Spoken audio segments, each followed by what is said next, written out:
आत्मान आपण मान निकट में मु आज एक जुग पुरुष तांकर एक सुंदर प्रेरणादायी कथा आपण मान निकट में मु उपस्थापन करने को जाऊँ।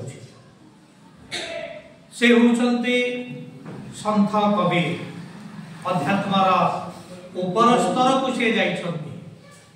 जनेक व्यक्ति तांको निकट को जीवार प्रयास करिछंती कारण तांकर मन विषादग्रस्त चक्षुरु लोतक बाहरुछि तांको देखिले जना पडुछि सते जेमिति अनेक जंत्रणार से सरव्य होइछंती।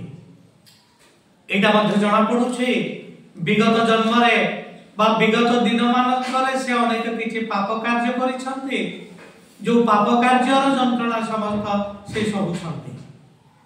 जनेक व्यक्ति तांको परामर्श देले सीधा महात्मा कबीर को निकट को तुमे जाओ हुए तो तुमको से किछि रास्ता देखि परिबे। कबीर को निकट को जाई छंती ए व्यक्ति जनक तांको घर निकट रे पहुंची करी घर कबाट ठक ठक करछंती।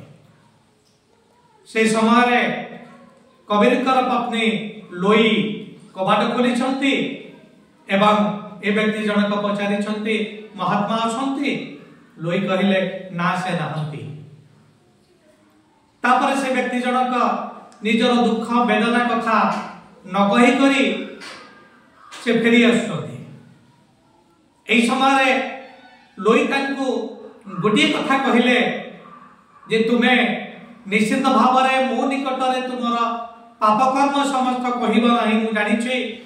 मु भी तुमको पचारि करी तुमको अपमानित करबा को चाहू नाही किंतु तुमे गोटे कथा मन रख तुमे तीन थर अल्लाह को नाम नब। एदिके कहिबा परे से व्यक्ति जनक फेरी आछंती। व्यक्ति जनक जते बेले फेरी आछंती तार किछि समय परे कबीर घर को आछंती एवं कबीर को कान रे एक कथा पड़ी जाईछि जे ताकर स्त्री तांको कहिछंती ए व्यक्ति जनक को कहिछंती जे तीन थर अल्लाह को नाम नबा लागि।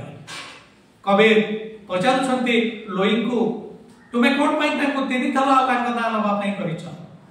जो अल्लाह सर्वशक्तिमान जाहकर ना थरुटी उच्चारण कले जन्म जन्मांतर पाप धोई ही जाय कोन पई तांको तीन थर कहिला अल्लाह को नाम नबा। लोई कहउछंती ए कथा त आपण मते कहिछंती मनीष पाप काम करे तीनोटी माध्यम रे गोटे शरीर गोटे वचन एवं गोटे मन। तेणु शारीरिक पाप मानसिक पाप एवं वाचनिक पाप। शारीरिक पाप आमे काहाको विधाटे मारिले चापड़ाटे मारिले ए हमर शारीरिक पाप हैला।